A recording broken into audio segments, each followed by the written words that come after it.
in the definitive economy. So that will be lost to no one. Lots Actually, of banking. Lots of lots of banking and banking. That's what we croissants. learned. Lots of banking, energy, croissants. That's what's going on Yeah. in Paris. That's We'll get to it, but just imagine all of the how do you say it, boulangers? I can't pronounce French.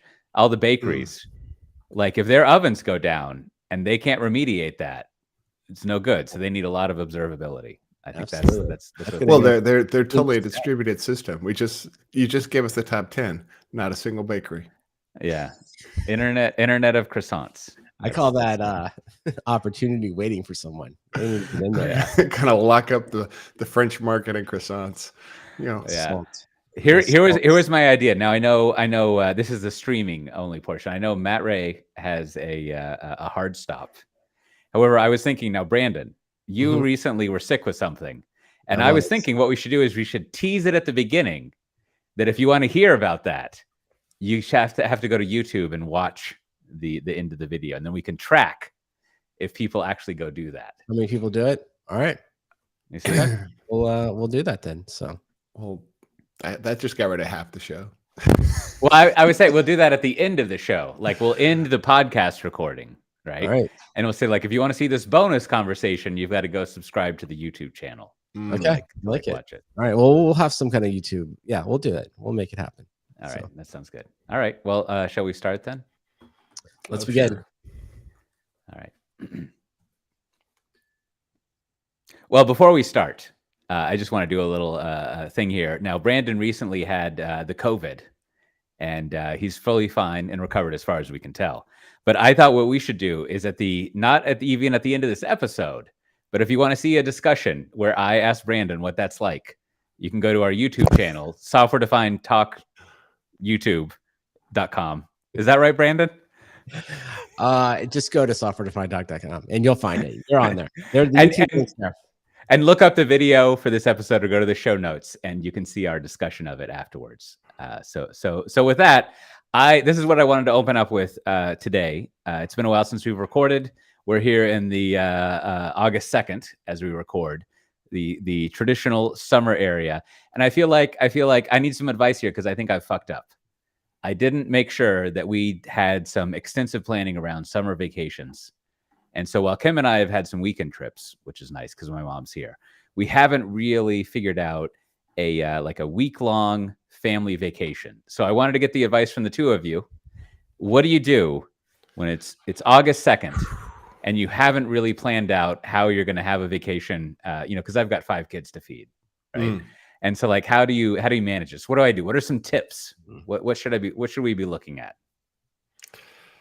So, is this a staycation? You're stuck at home. You're just still looking for opportunities to get out. Anything's possible. I'm just looking for what y'all would do in this situation. All right. Well, I was gonna say your kids are old enough, but they're not. You got that fifth one. There's good job going with the joke, Matt Ray. I appreciate it. Yeah, we did an in-town vacation where we stayed at a hotel downtown. The kids got to hit the breakfast buffet. Pool? Yeah, pool? Yeah, there was a pool. There was a pool. We did the pool, and we got to do some of the tourist things that we do normally, but we were staying downtown. So 2 nights at a hotel in downtown Sydney was fun. Made a long weekend out of it, but that's an idea. Okay, I like it. And if things fall apart too much, you can always go home. Now, I think we're all at this point familiar with the geography of the Netherlands. Basically, anywhere in the Netherlands is probably the same distance getting from your house to downtown Sydney. So the whole country is pretty much. I mean, we're talking 20-minute drive with 0 traffic or an hour during rush hour. Oh, yeah. I could make it to Berlin in that time. Exactly. I just want to say, I mean, I don't know how easy it is for you, but like to me, you just cannot beat the all-inclusive resorts, in some type of nice weather with a pool and hopefully close to a beach. Like to me, like there's a lot of different things you can do, a lot of things that are more culturally enlightening and things you can visit. But just like, I don't know, man, a week of just like, yeah, everyone can eat and drink whatever they want and swim and go do the like beach activities and just I like that. I think your kids are like at least the older ones are at a point where they can kind of like it gives them like a little bit of independence like at these resorts, so they can kind of just walk around and do what they want, and which is kind of nice, right? They can kind of like, get stuff and do stuff, and that way you and your wife can take care of the young one and do some other stuff. So so maybe that's a very cliche, maybe even American cliche vacation, but I always enjoy it. Australians do that too. Don't worry. I think what you're going over there is the post-enlightenment vacation. Like you've already like done all the cultural stuff. You're already enlightened or whatever, and now you just want to chill out. Well, someone explained this to me. Someone said there's two types of things. There's a vacation and a trip. A vacation, kind of like what I said, you go one place, you lay around, you hang out, and that's what you do. A trip is could be many things, but it's like you go see a lot of sites. There's a lot of daily activities, and it's kind of like in people in my family love it. It's a lot of go, and you see, and then at the end, though, oftentimes at the end of a trip, you kind of feel like you need a little bit of a vacation. Apparently I only take trips. I'm just right. No, that's what I say. Like some people though, when I say to them like we're taking a vacation, they'll be like, you're just staying there, that's all you're doing, and they just can't even believe it, right? So they're kind of trip people, right? Well, and then of believe course, it, but I'm the stuck. other one, the final one I'll just wrap around in here is the visit. The visit is where you go and visit usually you're related to them, and you all stay in someone's house. And you kind of like, that's the thing is y'all kind of stay together and cook together and do all that. And again, that is something that at the end of it, you can often feel like you want a vacation from. But of course, again, some people, love it. Like I've been in big family outings where it's like you spend all the time organizing who's cooking, where we're getting the food, who's sleeping where, people are on bed rolls, kind of uncomfortable. And at the end, people like love it. And I'm always like, I think we could have just gone to a hotel. We could have gone somewhere else. So you got to decide for yourself. Also, like I think certainly your oldest I'm sure has opinions, right? That's another easy one. It's like, well, what do they want to do? Like, especially right before they go back to school, like maybe see if they can come up with some good ideas for you. Maybe they're the Disneyland Paris people. That's true. It just depends on the cost of it. Like it would be. I did look one summer about going to. They've got a whole Marvel theme park at Disneyland Paris that seemed really nice, and the rest of Disney, they had a nice hotel. I'll have to look into it. And I think Matt Ray, you've hit upon the ultimate child vacation fantasy, the breakfast buffet. I think that basically my kids' eyes light up. Yeah. I did not have a frequent business traveler parent, so I could discover the wonders of the nice hotel breakfast buffet. So I did appreciate like the Motel 8, what do they call it? Well, the good breakfast ones, right? Because we've done like, the Embassy Suites where it's like the continental breakfast, it's okay. They throw a couple eggs out there, but no, when we went to Singapore and when we went to Tokyo, like we stayed at hotels that got to have the big buffet, the big buffets, right? With the Singapore one had 5 different countries. So they had the American buffet, the Japanese, Singaporean, maybe it was only 3. But whatever, it was, the kids are still talking about that. They're like, oh, remember this where I had, miso soup and waffles? Yeah.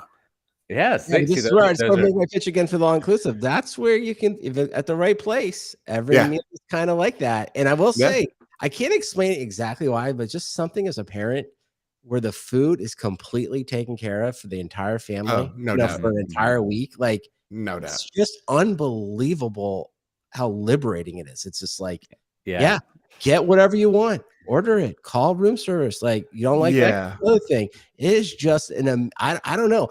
Even as I say it, I can almost feel like this like feeling of euphoria come over me. Relaxing. Right? It's like it's not like it's that hard at home, but it's so different. It's awesome.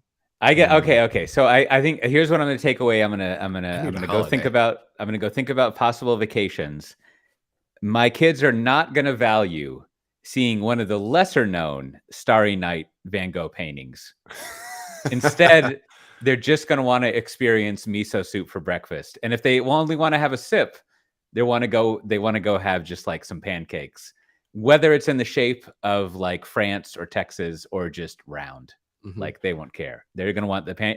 And it doesn't even have to be real maple syrup. It could just be syrup. Right. So I think I've got to start thinking like the kids And to Brandon's point, I've got to think more about how can I use fake maple syrup as a babysitter for 2 hours. Yes, yes, it is. And speaking of fake maple syrup as a babysitter, I don't think that works at all. I think there's been a lot of there was some late breaking analysis about in the application performance monitoring, the monitoring, observability, whatever, the looking at your IT stuff, applications and infrastructure, and figuring out if it's red, yellow, or green, like that kind of market. There's been a lot going on since last we talked. It looks like Dell wants to acquire Moogsoft. I remember them. They were kind of in the air when you two were still working on this stuff. Kind of coming up there. I think some Tivoli people started that. I kind of forget. And then New Relic looks like it's going to go private by a combination of not the Tomo Bravo equity firms partners and the other one and TPG. Yeah, that's right. So the not Tomo Bravo PE firms that buy software companies, right? And let's see, there was there was a good. I'd forgotten that Sumo Logic was also purchased by them. But it looks like we're kind of set up here. I don't know. Are we? Let me ask you first, Brandon, because you follow the numbers and all that stuff. Like, does this mean all of the monitoring observability startups are about to get snatched up? Is that what we're experiencing here in the market? I feel like I'm on CNBC or something.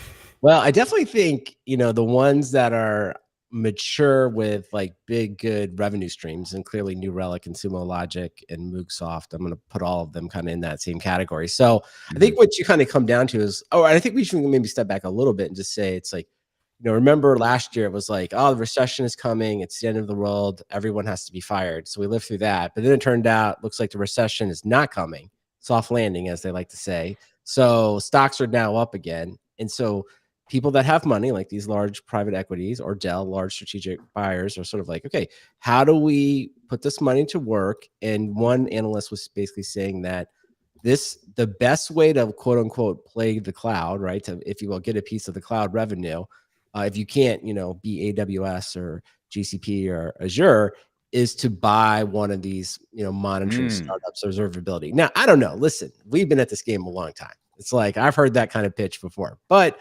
I think people are buying off on it. And I think that's exactly what's going on. So in the case of Francisco Partners and TPG, I think this makes a lot of sense. I think, New Relic, we've talked about a little bit, and clearly they wanted to be sold. So it sounds like they came to the right price. And as somebody alluded to in that article, it was like, yeah, it makes total sense that they would kind of, pair that up with Sumo Logic, which I think we even talked about. Like Sumo Logic sort of like never really had monitoring, but says it has monitoring. It's really just log files at the end of the day. And so throw Sumo Logic together, New Relic together, then the whole quote unquote efficiencies. Then I think if you're the private equity here, you're going to put that together. You're going to say, hey, how do we grow that revenue, take out a bunch of costs, and then potentially go back and sell it to a Dell or a Tomo Bravo or take it public again, because, clearly I think that's one of those issues where we talk about the strategy tax all the time, right? About Sumo Logic sort of, always kind of had a position that like it had all this stuff, but now you just say, don't worry about that. We know you didn't really have that. It didn't really work, but New Relic has that. And then you say to New Relic, don't worry about it. You don't really have log management. I know you say you do, but you don't. So like, let's just, put it all together here. Let's update the slide decks. Let's get ourselves a new logo, decide if we like black and white or the New Relic colors. And let's, put this in a nice, beautiful pitch and, spend a couple years figuring it out. And then, we'll all make a ton of money. And by all, I mean the private equity people will make a ton of money again. So I think it makes sense. And I see that's what's happening. What do you think, Matt? There's a lot to unpack there. I mean, yeah, we're back on the roller coaster. One of the other links you had showed how New Relic has been not keeping up with the Joneses as far as how their finances have been working. And back channel, I knew some folks who had been there, and they're like, yeah, the writing's been on the wall. Like they've done round after round of layoffs to tighten the belt to look ready to sell. So even when this past deal fell apart, I think we were talking about this April, March, something like that. There were layoffs before that. There were layoffs again in between, and here we are. Apparently they sold to the same people for even more. So, apparently they laid their way off to success. Well, reading between the lines there, it sounds like the first offer that was legit was $5 billion, and now we look back on it and we say, I think New Relic balked at that. And they probably said they wanted 8 or 9, right? They're probably and they probably walked in there with some Datadog slides. They're like, do you not see this Datadog valuation, right? And then the counter to that is like, they're still fully staffed. Yeah, and then Francisco and TPG were like, yeah, we see that, and you're not that, and they left, right? And then like, and so I think they left, and they're like, okay, we're not talking anymore. And then clearly, maybe I don't know, maybe New Relic wanted 8 or 9, and and Francisco said, well, listen, the stocks market's up again. I just got off the phone from these bankers. They'll give us the debt, so we'll do 6. And this time, this is the last offer, and they're like, we'll take 6. That's exactly how I think that went down. So you drive a hard bargain. We're billionaires. Yeah, well, somebody is, right? I mean, I think the in this case, it is one of those things where it's like, sure, the CEO, I'm sure of New Relic did really well, and the shareholders did, but of course, these things are going to be levered up with like 50% debt, so it's just, it's just going to be, as an investor, you're probably excited. As someone that's working there, I don't know, man. These are just tough times. This is just one of those things where it's like, yeah, these things just are difficult to see executed. Well, I mean. And then if you're there, that begs the question, do you stick around, write it out, see how it goes? Because I mean, definitely, there are advantages to staying. I mean, I was talking to a gentleman at a company that is being acquired by a big 3-letter company, and I said, like, hey, if you don't get laid off, you pretty much have a year to like sit on your hands and find a new job or decide that this is a good place to be. And he's like, I hadn't thought of that. I was like, how did you not think about that? Right. So, what is this person like under 40 or something?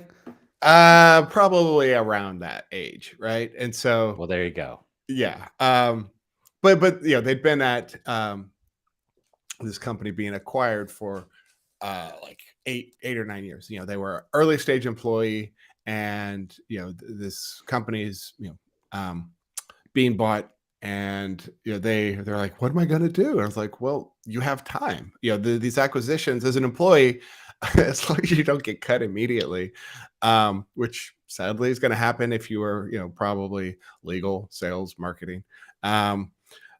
But in engineering, they're going to need somebody to like guide and show people around. So, if you're kind of like embedded in that, the acquirer, if they're smart, will try to keep, people around for at least, about a year to like show them what's going on, because if everyone just skedaddles, you're left holding, a shell of a company that, you're not going to get your spreadsheet returns on in 4 years because the wheels fell off the yeah, no, I think you're totally right. I mean, I think on the administrative side, that's the hardest, right? Because there will be the immediate cuts, and that and the HR policy, and a bunch of stuff will change, and that'll change the culture, which is normally. But I think on the engineering side, it's really just your proximity to like the cash cow. So if like you're working on the log management functionality of Sumo Logic, probably stay. Like they're gonna definitely want you there.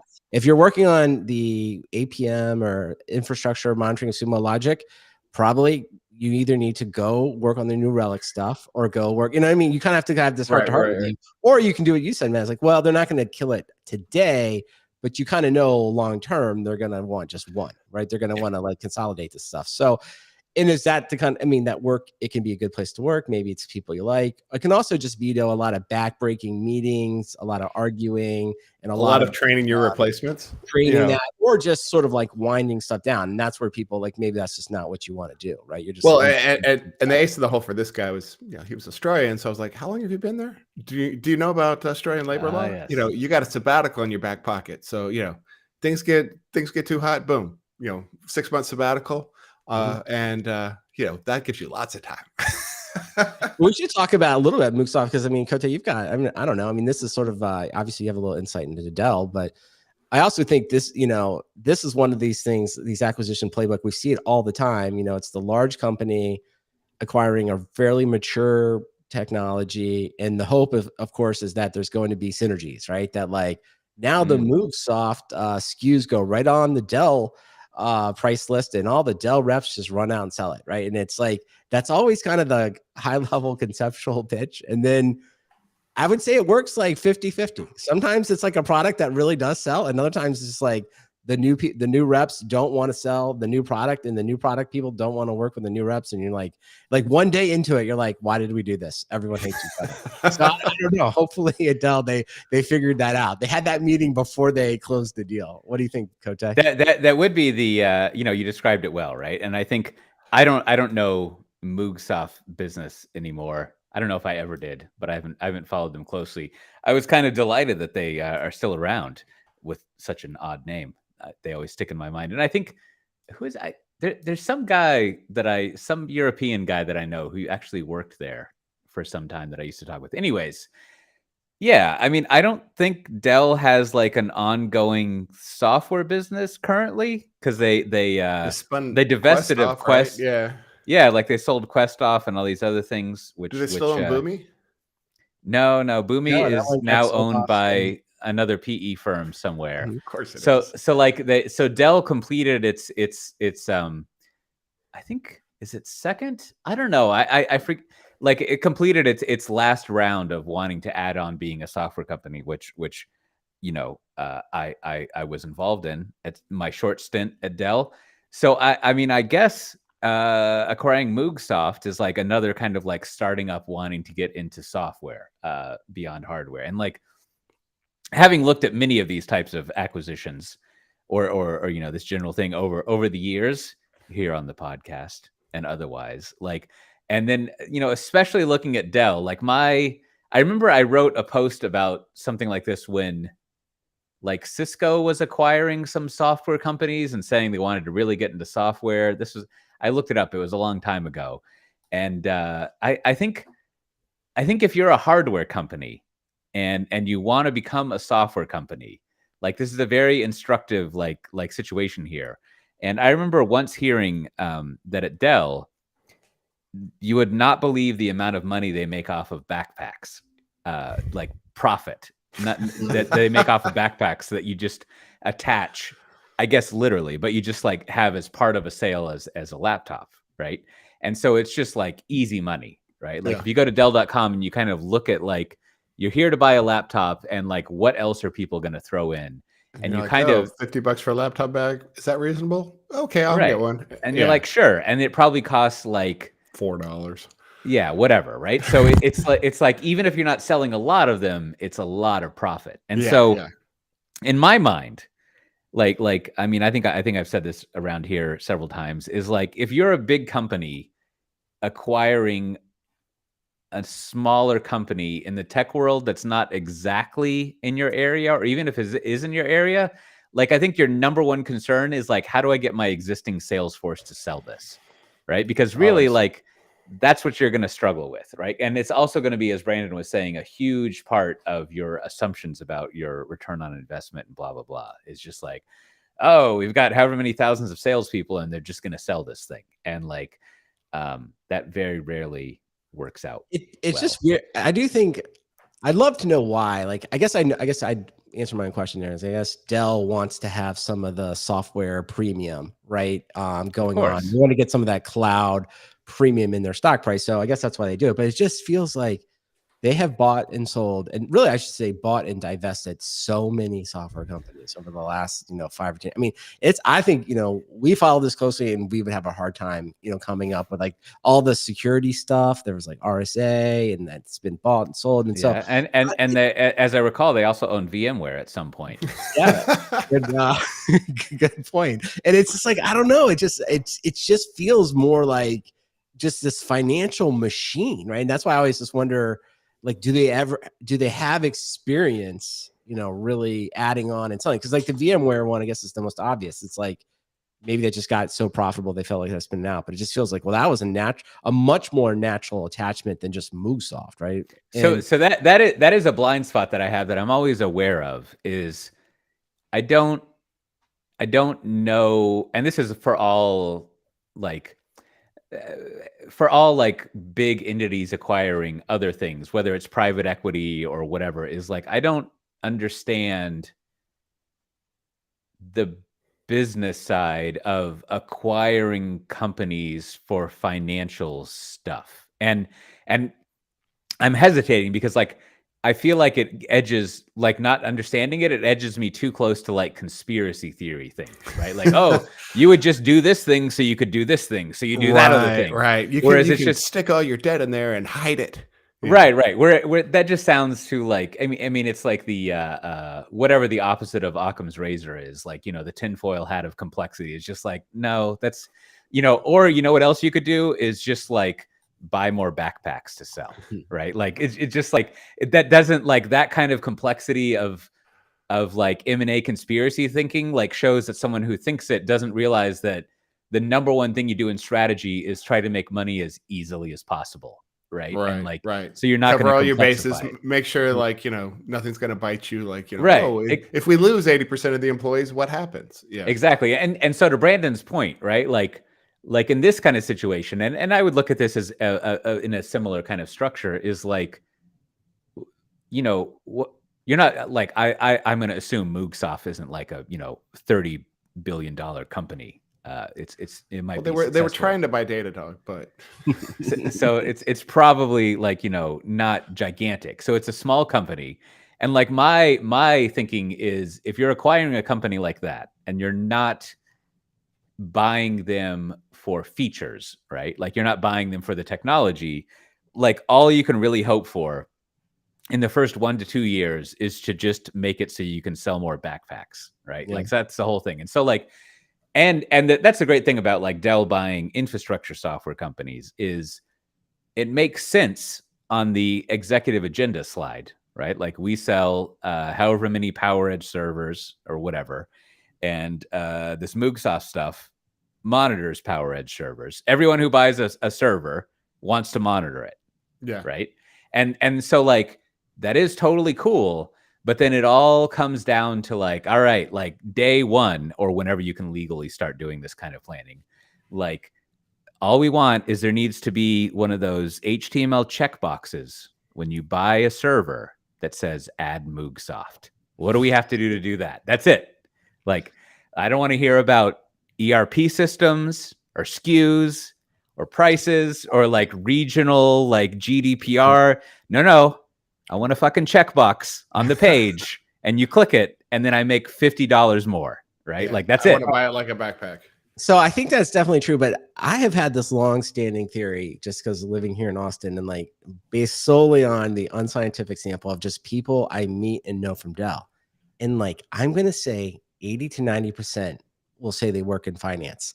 And I've had this theory that like at the end of the day, like you're talking about, they make a lot of money on backpacks. I've always thought to myself, Dell makes so much money in like financing stuff, right? Because then I'm like, well, what do you do? And they start explaining it to me. Like they have big companies that want to buy a lot of hardware, but then of course they offer all of these different ways to buy it. And it's like, I mean, and it's infinitely, you know, we think Kubernetes is complicated. It's like, there's like an infinite ways to finance things. And there's all these different ways to make money on that. And then there's also, then people that are not maybe on that, the sales side is that they're a constant, that machine at Dell is so good about like, if you will, like where they're getting their suppliers and how they're financing that and getting the parts. And like, I feel like they make, so I've always thought to myself, like, forget software, man. You could give Dell, like, they could like sell cars. They could just sell anything that requires you to like have significant capital outlay that you need, like any type of machinery.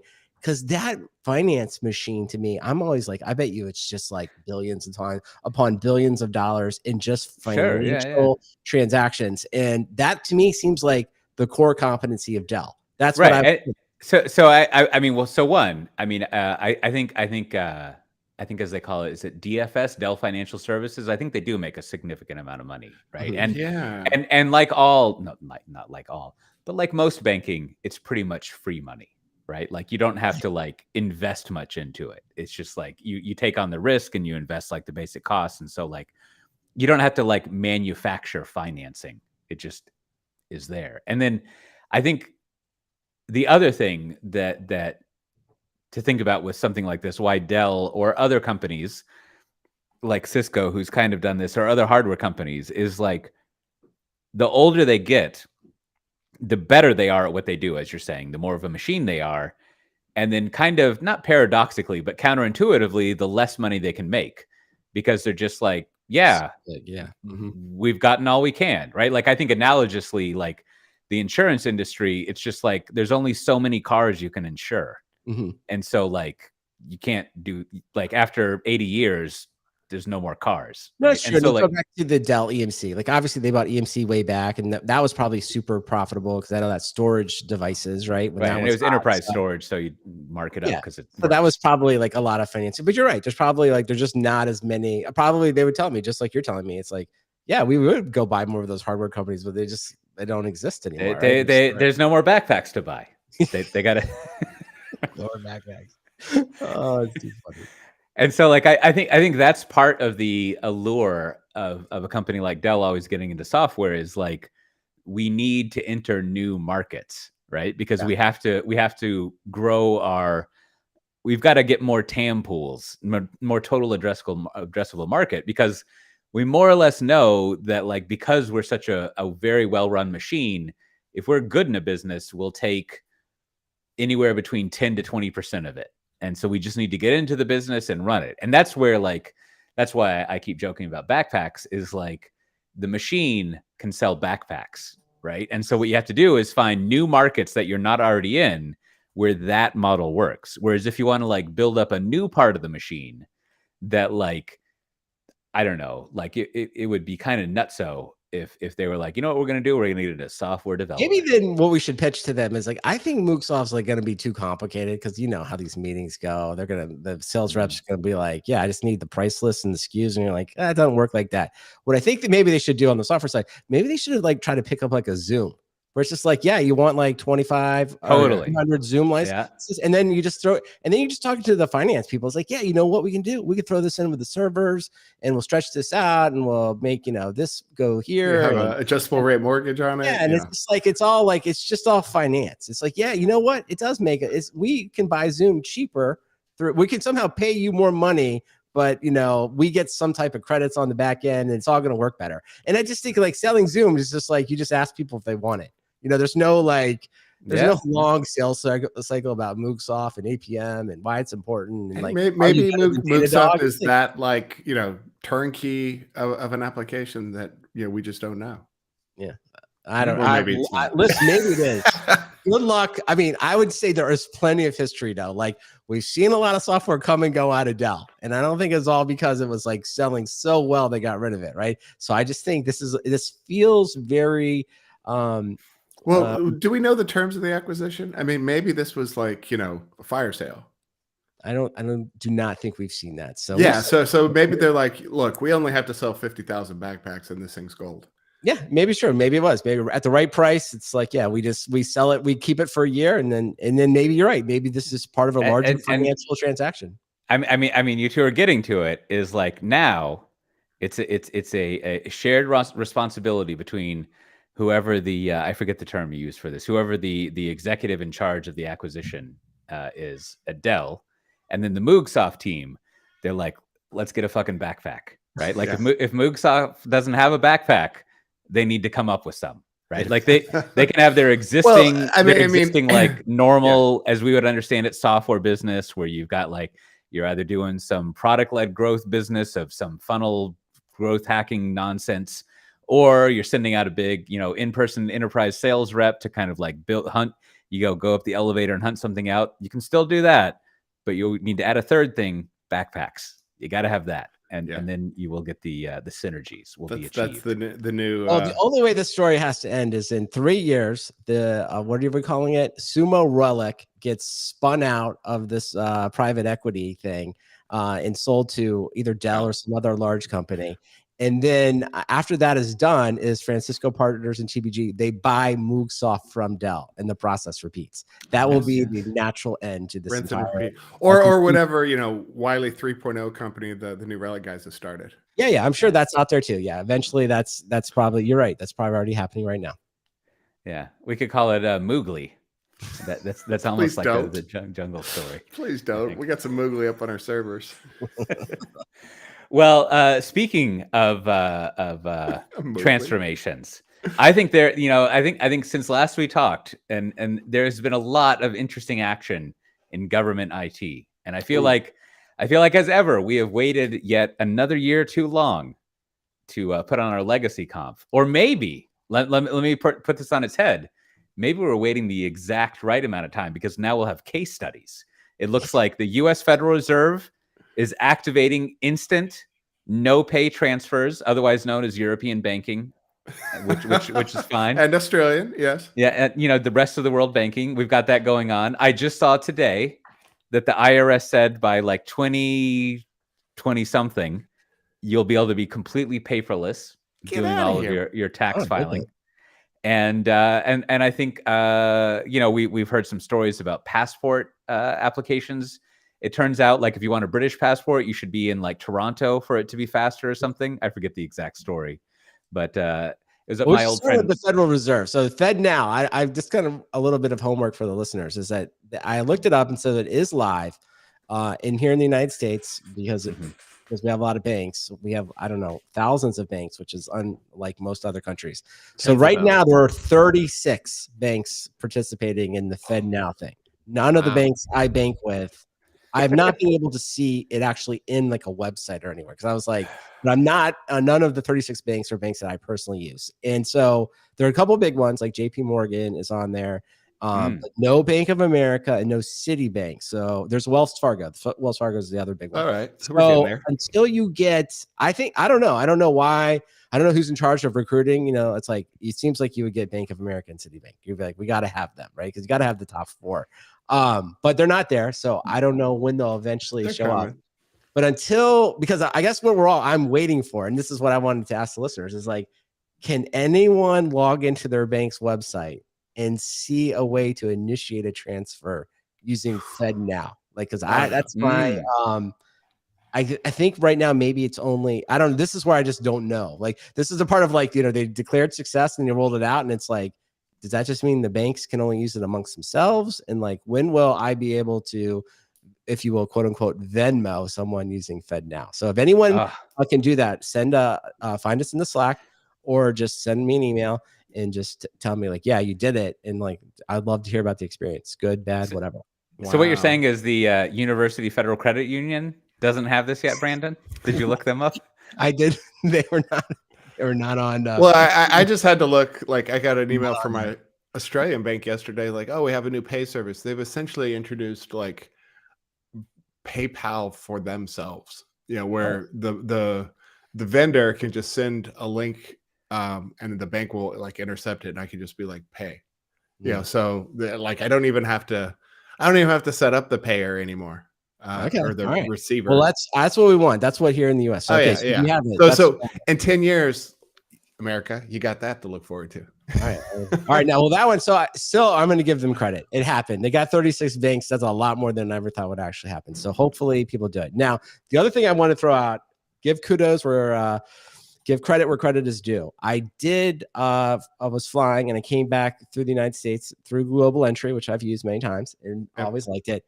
So this was the first time I legitimately did touchless Global Entry. Oh, yeah. I walked up to, I was literally, my son, this was the first time he has had it. So like, I was sort of micromanaging him like as a dad, like, and he was just like, go away, I know what I'm doing. And I was like, so he was like doing his thing. And then I walk up and I just literally looked at the kiosk, right? I didn't get my password. I was trying to like figure out what it was. And it immediately green lighted me. So it took my picture. Really? And said, just walk to, and I just walked up to the Border Patrol person and with my family. And it was like, I didn't have anything. I didn't do anything. I literally just looked at it and I handed my passport to them. And they're like, where were you? I was like, I was in Mexico. And they're like, did you have fun? Yeah. And they're like, okay, thanks. And I mean, I am not kidding. This entire process was like, I didn't even show my passport last time. I could not believe it. To the point, I don't know if you had experience. Like, I literally, it worked so well. I felt like maybe like, they just didn't do it right. Like, maybe I'm not going to like, they're going to call me and be like, we forgot to sign you in. You're not allowed to be in the country. You have to come back and do it again. Like, at least like scan something. And it was luckily immigration is working all over the country now. So they'll probably come to your house in Austin and kick down the door. Unbelievable experience. I don't know, Coach, if you've actually done it. I mean, but I was like, hey, this is actually touch. And because they call it touchless, and it was like, I did not do one thing. So Yeah. so an amazing. If this didn't work, no one call me. If I just got in by accident, just let me believe No, that. I had similar experience when I went to FinOpsX. So I mean, phenomenal experience. Last time I still had to like stick my passport in a machine and have it scanned. So okay, well it's good to know that they still have the I think the most treasured, fantastic part of an American citizen re-entering their country, which is getting harassed by the Border Patrol. I think that's good to hear. That they're still Super nice. Yeah, I've been to a lot of countries, and American Border Control is not at the top of the list. They're doing their job. I understand. This time could not have been better. Now, this time they were like, "Have a great day." I was like, "That's it," and they're like, I could see that if you had the experience you described, it is a lot more stress-free, right? And like applying our DevOps thinking, it's not the person, it's the system. And so like you fix up the system, you like optimize it, it's touchless, it's faster, it's assured. People are less stressed, they're more happy, and they turn into like Dutch Border Patrol people who are just like, "Hey, asshole, you don't speak Dutch yet, huh?" And your 2.0, it's like it's sort of like automation when it works. Now, obviously, you have to like get the approval, have to go through the process of doing all that, which is a pain. But like, I was just like, wow, like it's sort of like the pipe. It's like almost like the application was deployed and it was all automated. And just all right. So these guys are a keynote. When are we doing this conference? All right. Well, I also want to give a shout out now in Mexico. So I've been going to Mexico for years. Love Mexico. Now to their credit, they got rid of the paper form you have to fill out. Could not believe it. You're on the plane, they hand out the thing that's in Spanish and English, and then you're always writing I am always writing my surname in the wrong spot, and the date is backwards, and then it's not right, and then I have to go, rewrite it. It's just a nightmare. I'm unbelievably poor at it. Somehow Mexico got rid of it completely. So again, you just walk up with your passport, and in fact, I was with my son, so because he's under 18, we couldn't do it. But they had a whole electronic system where you just tag your passport, go right through. But we couldn't do that because we had it with my son. But still, incredible improvement there. Like, I mean, back to the automation, at least, because again, it's all Americans. Most people going to the beach. None of us know what we're doing. Everyone's filling out the form wrong. That's probably an American thing. But just the fact that they got rid of this, I'm not kidding. I think the throughput of getting into Mexico has got to be 3 times faster. So again, credit to Mexico for coming through and getting rid of that. And they just stamp your passport, right? It's like, great. And then at the end, when they look and you're leaving, you're just like, okay, you stamped there, and like they're like, get out of here, have fun. I think there's 2 things. One, I predict that we're going to start like all these like 5-10 year projects to digital transformation, government IT. I think they're going to start paying off just all of a sudden, just like you're describing. It's going to be like, boom, they shipped it, and they did some rolling deploy, and they cut over to the new version. All right, and so there's still, I'm going to say Mexico. Well, United States A+, Mexico A+. Now, Cote, you need to explain this to me. Now, Europe going the absolute other way, right? So I guess for Americans traveling to Europe now, it's going to be required that we fill out some type of online form before we get there. And then when we get there, we present some number. We're going to get some type of like approval number. Now, again, as my experience shows in Mexico, I think Americans traveling abroad, I'm going to say we're the worst group of people to prepare and do anything correctly.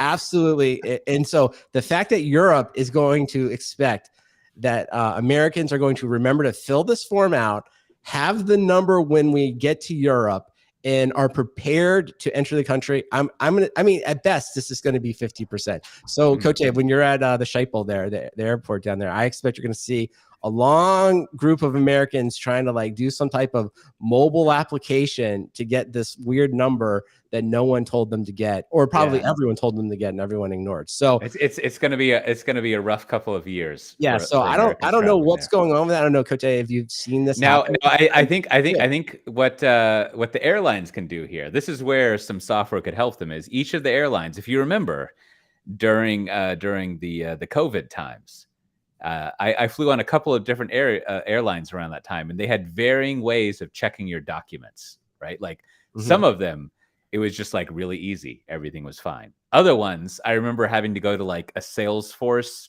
form to fill out. Okay. Which was weird. It actually worked out pretty well. But like So it's probably one of those things where each of the airlines, one way they can differentiate for a little while is like by the ease of doing that. No, of course, no one's going to buy their ticket based on the ease of applying for something long after you bought a ticket, so it doesn't matter, which is just going to make the problem worse. But yeah, I think you're bringing up a point I haven't really crystallized too much. Is once you live out of America for a while, you realize that we're the weird ones. Like we kind of don't conform to the normal way things are going there. Which, but I think when you apply for that visa, it doesn't last like 5 years or something. Yeah, no, I mean, I think it's one of those things. Like, it's not hard. I mean, there's nothing hard about it, but I'm just like, oh, this is it. Just has the idea that, like, yeah, I don't think Americans, we're just not good at this. And to be fair, like, we probably deserve this kind of treatment because, like, we don't make it well. Well, I mean, unless you're an American citizen, like, we won't go into it, but like, getting. Well, I think this is a good opportunity of weird stuff, and so I get it, like. I mean, it's fair for the EU to put this on this, but I'm just like, it's not going to go well. I mean, this is a good thought exercise for designing software. Which if you were doing this in a purely like product, yeah, well, like a purely product management programmer perspective, you would say like, okay, so what's in the form? Probably your name, your passport number, your nationality, the dates of your stay. That's probably what's on the form, right? And then, so if you book a ticket to fly to Amsterdam, chances are high that you're going to go to Amsterdam and you're going to arrive at a specific date, be a specific person, have this passport number, and you probably have a return flight. So you know the end date. So we have all the information. So why does anyone have to fill out anything unless there's an exception, right? So essentially, if I'm an American, I buy a round trip trip to Amsterdam on American Airlines, of course, if I was flying from the States, like I should not notice that anything happens unless there's something wrong, right? Now, that was exactly my thing. The idea that like when you scan a passport or something, it's just sort of like all this happens behind the scenes, and maybe even emails you with the number, or you get flagged. Now, maybe there's a legitimate reason they need to ask you more questions, right? That part I get, but like that would be a very low percentage. And I think that's the part about the automation. This is where I think Mexico figured it out. Was like, listen, this piece of paper is just wasting time. Like, we know you're here. We got a stamp. And then if we need to ask you more questions, we will, right? And I think that's the part where I think the European, and in this case, is like, you could automate this, right? It's not that you don't. It's not that you shouldn't do it. It's like automate. Maybe they don't want to. That's not, again, maybe no, but that kind of backs to this is a work program. Clearly, I mean, clearly in America, they're taking the most disgruntled folks and giving them jobs. And that's what it's there for. So that's Matt Ray speaking. I just want again to reiterate how much. No. As one of the Eloy, I'm happy for the Morlocks to go down that line. But now you do raise a good point. It would be good to hear what it's like for non-Americans coming into. Oh, they hate it. They absolutely hate it. I'm sure it's awful. Yeah. And that's the whole point, though. Like in America, you can buy your way out of the Morlock line. Yeah, it's unfair. I agree. Well, listen, Matt Ray has to go soon. So why don't you give us your recommendation before you take off? Well, speaking of things that are disparaged by Americans, I had a lovely time on the Amtrak Pacific Surfliner. I was just thinking back of my trip last month, and I was like, you know what? That Amtrak, that was a pretty nice experience. Taking the train from San Diego to LA because they totally screwed up my flights and I had to switch airlines. But other than that, like, just easy on, buy yourself the business class. It's $10 more. But I got, a drink and a snack and, nice seat and, beautiful views. Lovely. Yeah. The trains are nice. I look forward to, I didn't qualify for KLM Platinum, which means that I have to start all over again with having 10 consecutive years of platinum to get lifetime platinum, which I don't know if I'm ever going to achieve. So now all I need to do is achieve gold. And then I think after that point, I can actually take trains, which would be cool, much nicer. So I've got that going for me. So Matt Ray's recommendation is the train. Nice. Well, so back to our regular agenda here. Do we have any bureaucracy this week? Let's see. This week, I just want to give a couple of shout outs to people who emailed looking for stickers. So, first of all, I want to thank Tyler in Kentucky. So, I sent him a sticker, Mohammed in California, and Luke in the UK. And if you would like a sticker, all you have to do is send your postal address to stickers@softwaredefinedtalk.com, and I will be happy to send you a sticker anywhere in the world. Also, want to thank Chris. I did ask for some feedback on interviews. We did a bunch of interviews over the summer. And he was very gracious, gave me some ideas about things he liked, on things we can improve on, which was very helpful. So if you have any feedback on anything really on the show, you can always send it to questions@softwaredefinedtalk.com. Send us questions, send us feedback, tell us what you like, tell us what you want us to talk about. And we always read every one of those emails. So if you send it, it will get read. And appreciate everyone hanging with us over the summer. Also in sticker news, I was in Paris this weekend, and I didn't see any software-defined talk stickers anywhere. So if you live in the Paris area, you should send in a request to have stickers sent. Yeah, we should say like there was a pre-show lost. It won't be in the pre-show because we didn't record it. But I'll just say it's like I don't think we've ever sent a sticker to Paris, which makes me wonder like what's going on. Are we is there IT happening in Paris? Is our show not hitting there? Like what's happening? So yeah, if you're in Paris, drop me a line. I'll send you some stickers, or just drop me a line. Just tell me you're listening. That's all I want to know.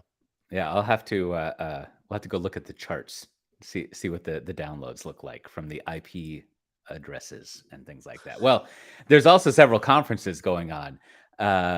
In a few days, August 8th, there's Kubernetes Community Day Australia, where Matt will be, and then also later this month, August 21st to 24th, there's going to be Spring One, which is going to be part of VMware Explore in Las Vegas. That should be a lot of fun.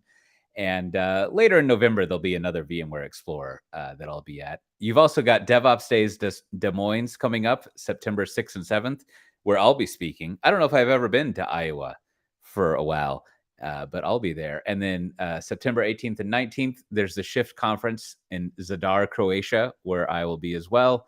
And then there's also QCon, another Kubernetes Community Day in Texas. And not to be confused with QCon, there's KubeCon, which is in November. And then, of course, way there in January, you've got that conference in Texas. But if you want to see a list of those conferences and the exact dates and things like that, you can go to softwaredefinedtalk.com. And also, if you go look at my the newsletter that I send out at newsletter.cote.io, amongst many other delightful things, I put a list of places that I'll be going and things I'll be doing, which I didn't go over all of them there, but there's some other conferences to look into, which are delightful, of course. Now, Brandon, what do you have to recommend this week? Well, first, I just want to say if anybody other than Cote is at the DevOps Days Des Moines conference, followed by the Zadar Shift Conference, send Croatia.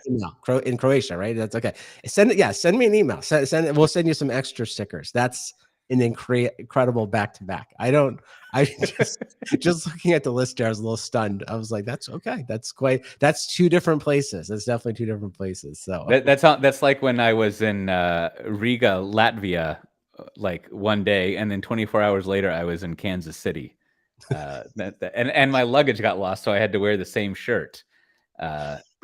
Or no, I got the conference shirt, so I wore that. So I wore a T-shirt. Which I need a picture of you with some corn. I think you say it Des Moines. I don't know. Now you have Des Moines.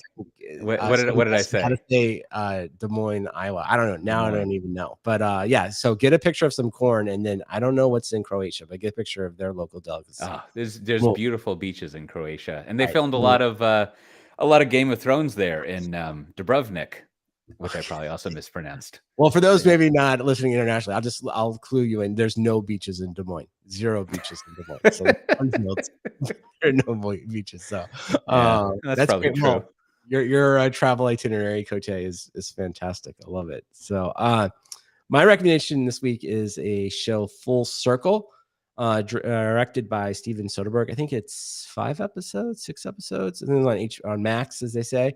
So if you like Steven Soderbergh, there's a movie, Crash. I don't know, Cote, if you remember the movie, like back in the 90s. Vaguely.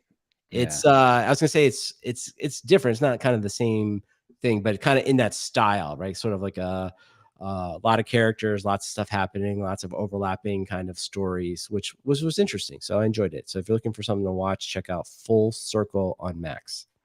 Well, my recommendation, I picked this book up when I was in London a little while ago. You know, you go to London as an English reader. I finally went to Foyles, the Foyles in Piccadilly there. It was great. It's like 4 stories of books in a little cafe, although they could use some air conditioning in the cafe. But what are you going to do? Europe, am I right? Got it. Uh, and you know, I bought a bunch of books. One of them that I bought was this book called A Waiter in Paris. It's not the Orwell book. It's a newer one. And so while I was in Paris this past weekend, I read it. I was a little concerned that if I was going to read it in Paris, you know, in public in Paris, people would think like, oh, what, you know, that's weird. Like, I don't know, Brandon, if you were like visiting someplace and you're reading a book about that place, would you feel awkward or would you feel like you were doing your homework? I think doing my homework. In fact, I think we were talking offline. I actually love, I was kind of kidding before, like I don't really enjoy sightseeing, but I love a good audio tour where like, you know, like you're Yes. somewhere and people are like have taken the time to put something together, like they really teach you about what's happening or like what's important. So I love that. So Yeah, I no, would that's good. So it would show your interest. yeah, you're like, hey, I'm here. I want to know what's really going on. So yeah. So I haven't read this book. I have no idea what it's about, but like if it's related to it, I'd be proud of that. I'd be like, yeah. Yeah. So this book, A Waiter in Paris, it's about this guy in this English guy in 2011 who, as he says, he actually knows a lot more French than he let on, but he knew very little French, and he decided he was going to go be a waiter, and decided in that Oh that's my the job that he gosh. could get. Oh And my so he goes and works at like a big, you know,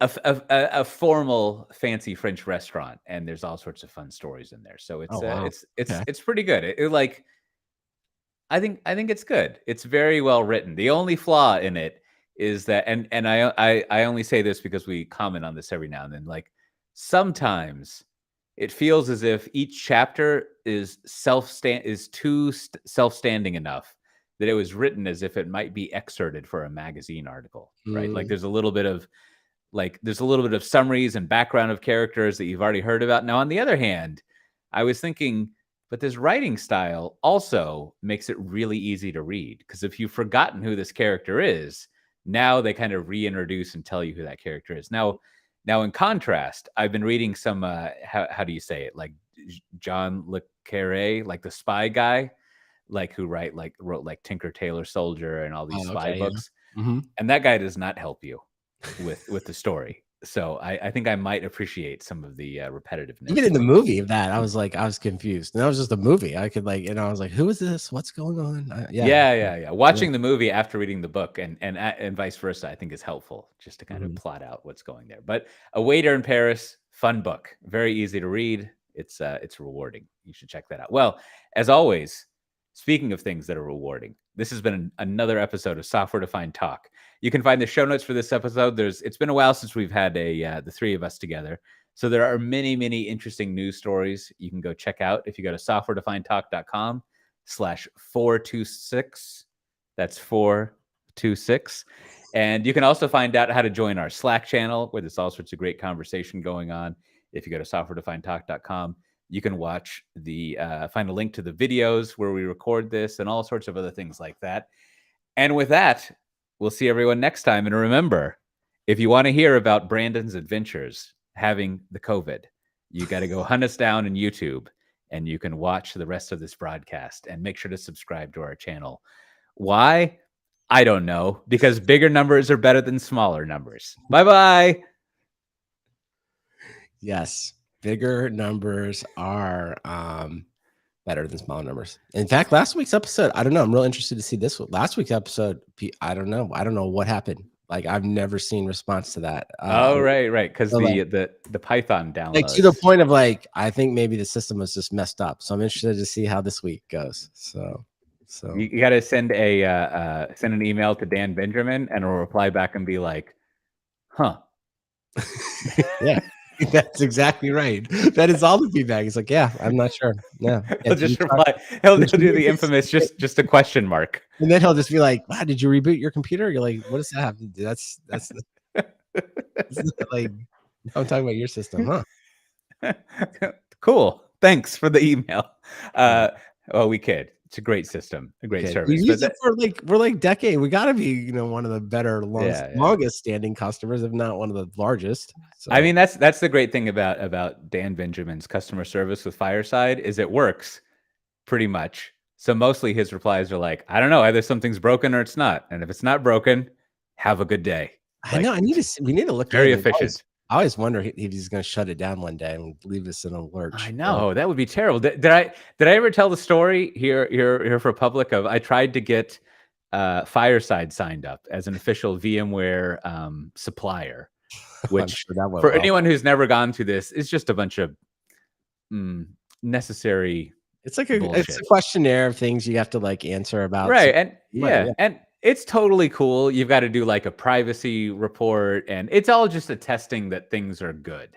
Right. Yeah. Like, which is fine. And I remember I got the privacy and security questionnaire, which was like, I feel like maybe 8 pages at best or something. And like, I was looking through it. And so I emailed it to like, help@fireside.fm or something. And I was like, hey, I want to sign you up as a vendor so I can use you to host the podcast.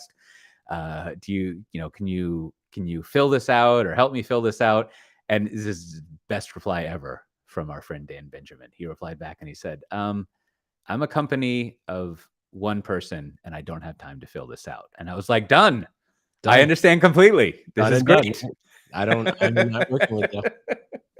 But it was just like, that's exactly the right response. I think he works. I think he's got I think he's basically sort of, hired some people to manage it. And so I don't know. We'll see. Hopefully Fireside, hopefully it hangs in there for us. It's the best service that I've used for podcasting stuff since 2005. So it's good stuff. Well, so as I was promising, so you had COVID recently, or as my boss likes to jokingly say, since she's from is it Baltimore? Pittsburgh. She's always like, the COVID.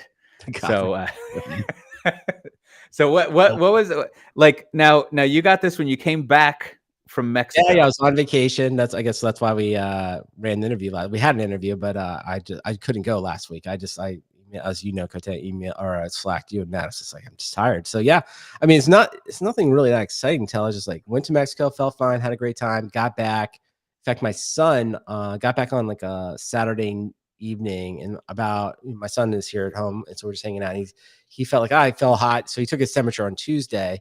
He had a little bit of fever, and I was like, I don't know, I kind of felt a little bit off too. And sure enough, we took the COVID test. So yeah, we got it.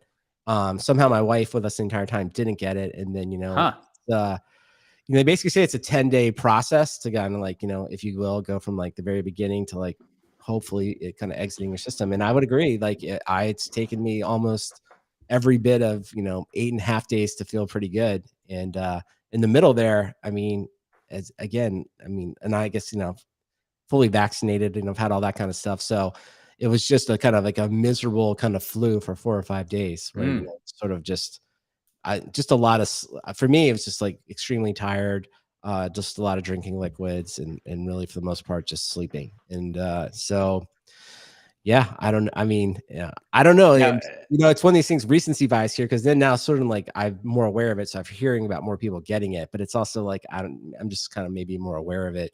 And people do say, I guess at the end of summers, because of travel, it's more likely to rise. But that makes sense. That's interesting. That's some like Freakonomics that turns out to still be true 10 years later. That like so like I haven't had the flu in a long time, but my memory of like a flu-like thing, and tell me if this is the case, is like you're basically in a state where you like can't really think coherently, and you're also like exhausted, but you can't go to sleep. Like it's almost like you're in this weird situation where like nothing can happen and you feel miserable. And you can't really brain yourself out. Yeah, it's more like 4 or 5 days of like lots of long naps, but no like really long sustained sleep. You know what I mean? You're sort of getting up and like thirsty and sort of like staying hydrated, but you're not. Funny enough, I just put on a bunch of different podcasts, just sort of like background noise, right? You can just sort of like fall asleep, right? Be in and out. So yeah, so I mean, I don't recommend it if you can somehow like it seems. And then how about your appetite? Do you still like want to eat Is that a pleasurable thing? No, in fact, I think I lost like 5-6 pounds, which is Yeah. I mean, I just didn't eat really anything. I just drank a Okay. lot of energy drinks. So I mean, I guess you still get thirsty. That Mhm. seems like a base. So you Well, drink, that's but the you thing don't. people say, like, the one universal thing seems to be, like, stay hydrated, whether that's, like, water, sports drinks, Uh-huh. whatever your favorite has Electrolytes. electrolytes. This is sort of like everybody says because your body, because you usually have that either a fever or a low grade fever, so it's just like you're just trying to keep your body going that. So that's like the only, like, for my son, for example, that's basically the only thing we sort of, like, if you will, really watched them for. It was like, hey, continue to drink water, right? Or something Right. like that. Which, yeah, I mean, again, we're not breaking. I don't think this is any we're not giving any new advice. Just drink lots of liquids and you'll feel well. It's like, do it. But and so also it seems like the way you work this, you stay immobile, Mhm, and you can your eyes and your ears still function as mhm. far as a anti-boredom delivery Yeah, device, yeah, right? And so, like, whether you're listening to podcasts, you could watch TV, but you don't want it to be too complicated because you'll kind of be like in and out. yeah. But so you're basically looking at, and again, things could be terrible, and it could be worse. But like in the, you just have the just got to get through it state. You're basically gonna, like, you wanna get some fluids. You're gonna be like not really what's the word? Very smart in your head, Right. and then just like listen to some stuff and watch TV, and Pretty that's it. much. Pretty And then much. Yeah. just write it out. Because I think like a cold or something like that, a lot of times you can work through it. You don't feel well, and especially if you're not on that many calls, you can kind of just like do your work. In fact, the work can maybe be a nice distraction because like, but I think like flu, COVID. I mean, that was definitely one of the things. Like, I honestly just put the out of office on, just sort of like not feeling well. Will respond when I get back, and so I was just kind of like, yeah, Right. Because let's just figure it out. because when you have, like, I'm remembering, when I've had the regular flu, like, you find yourself, you're like, oh, I've been staring at that for 8 minutes. Yeah, Like, just yeah. just like your brain just sort of like goes on holiday every now and then, and disconnects, and you Now, can't one thing I've concentrate. done, I don't know, Cote, what you do in your family, but this is kind of recent. Like, and because I guess like there's obviously you should quarantine as much as you can. So I was kind of quarantined in the house, but my wife was feeling fine, so she was here. But I actually just took over the guest room, right? And that sort of was kind of my little area was sort of like, and Mm, I don't know, that kind of worked out. I was like, I don't know, this is sort of a better way. It's sort of like if you're just not feeling well and you just want to be, it's like it was almost, if you will, commandeering part of the house. Now, obviously, you have to be in a position where you're lucky enough to have a guest room. It can be like kind of distance away, but that actually worked out sure. well. And also because my son is older, he's pretty self-sufficient. So kind of he was sort of sequestered in his world, and I think that actually kind of worked well for the whole family. It was like my wife would kind of check in on us, but it was a lot of like we were just kind of like sleeping, kind of zombied, and she could kind of, do her own thing. And I was like, this actually, like, we probably should have done this more. You know what I mean? Or like when and I know you have small kids, Whether we're right? sick or not. Well, no, not that way, but I just mean like, as you know, you're in the position where like when you have like a small child that's sick, right? It's like at least we did. Like you kind of like you're Right. putting them in like the most central location, like someone's always there, right? And it sort of can kind of take over the house. Like, the house becomes revolving around that. Whereas this was like maybe it's just like being older and also just like, hey, there's not much we can do. So everyone just rest and like get out of everyone's way.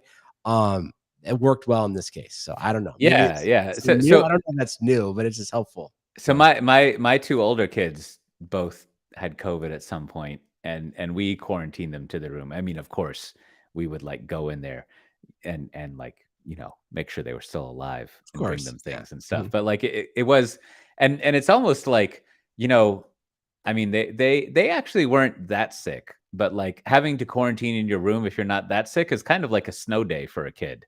Like, you don't have to go to school, You and don't. like as long as you have like internet, like that's what you would rather be doing anyways. And then you Yeah. just sleep. And of course you're sick and blah blah blah, but like it's pretty easy to like quarantine someone with internet. Like, it's not that Well, big it's of a funny, like deal. you're kind of hitting on the parental side of it. It's like there's kind of funny how it goes from kind of like what I said before, like certainly like an infant, like I don't know, when an infant is sick, it's just like everybody, all hands on deck, right? And like that's the focus. But then, kind of the preteen, teen era, it's like, oh, well, they just kind of want to be alone, and you kind of want them to be alone. And it's just like it's a very natural experience. It's just like, so you just go in, you check on them like once an hour, give them some Gatorade, and they're just like fine. So it's like maybe the perfect time in their lives to be like sick, because they're just like to the point they're like, and also too, like they're like, I feel like that kids at that age, like they have these like a few hours of intense like sickness, like they'll have like a higher fever for like 90 for like 2 hours, or like a night it'll be high, right? And then the next day they're just like that body just sort of like kicks through the sickness, and then they're like, yeah, I'm just hanging out in here, don't bother me now. And you're like, okay, we'll see you in a few hours. Yeah, they're like, still sick. I'm still sick today. Still sick, yeah. Don't leave me alone. Oh, okay, can you charge the iPad for me, right? Or like, can I have some pancakes? Yeah, okay, sure. So okay, so then that's the last thing, is like how can you tell when you're getting better? Like what's the getting better situation there? What's that like? Well, obviously, if you're taking the test, you can kind of like see. One thing on the COVID test I've learned is sort of like how pronounced the line is. At least the ones I have, sort of like, if you see like the solid, like dark, almost black line, you're like, oh, you really got it. And then it sort of lightens up as as the virus leaves you. Two, like reduction of fever, that's an obvious one, right? Sort of if you're taking your temperature and it goes from like over, like maybe you're in 100, 101 and it comes down. So that was an obvious one. And then two, it's just like your energy level, right? The idea that like you start to go from like all I want to do is lay here and rest, and you just do that continuously, to like, I'm getting kind of bored. I'm bored. I want to like do something. Right. That's the moment you start to return, when you're like, you know what, I'm gonna go check my email for work. Like, what's going on? And like, oh, I'm gonna do that thing. I'm gonna get on that. You just feel like you can kind of re-engage with society. So that to me is sort of the obvious ways to tell that you're feeling better. That's interesting. So like to oversimplify, it's like once you start getting bored, you might start getting better. Right, because that sort of makes you start to feel like, like your faculty comes back. Because there is that moment, like you've been sick for a few days, you're like, man, I don't know if I'm ever going to feel good again. Right? You're just like, oh, I don't know, I'm just so tired, I can't do anything. And then you're like, a couple of days go by, and you're like, like let me get up and let's see what's going on today. Let's figure it out. Yeah, go bake a pie or something like that. That's right. Go bake a pie. So do you have to like go to the doctor once you recover to like check in on that, or they just like, yeah, you're fine? No, as long as you don't like, as long as everything. I mean, one thing I will say, there's so much information out there. It's like, I don't know, that it was very detailed about like day 1, day 2, day 3. Like they kind of gave you, and I was like, I was amazed how consistent, my symptoms and my recovery was to like kind of the conventional write up. I was like, so it's like, so as long as you're not having, as long as things kind of dissipate based on that schedule, then you're fine. Otherwise, obviously go visit your doctor. Well, there you go. Well, good. That's the so-called happy path for COVID. Everything worked out fine. That's right. Tune in next time. We'll see. We'll see. So I guess, I don't know. I wish I had other advice, but like, I don't know, man. I guess, take the precautions if you want, but like, I don't know. Went to Mexico, still had a good time. So hopefully it'll all resolve itself soon enough. Yeah. Well, great. I think we've resolved this episode. All right. Thanks for everyone hanging in on the stream today. We appreciate it. And we should be back to our normal schedule here for the next few weeks. So we look forward to seeing everyone next time. Bye. Let's see here.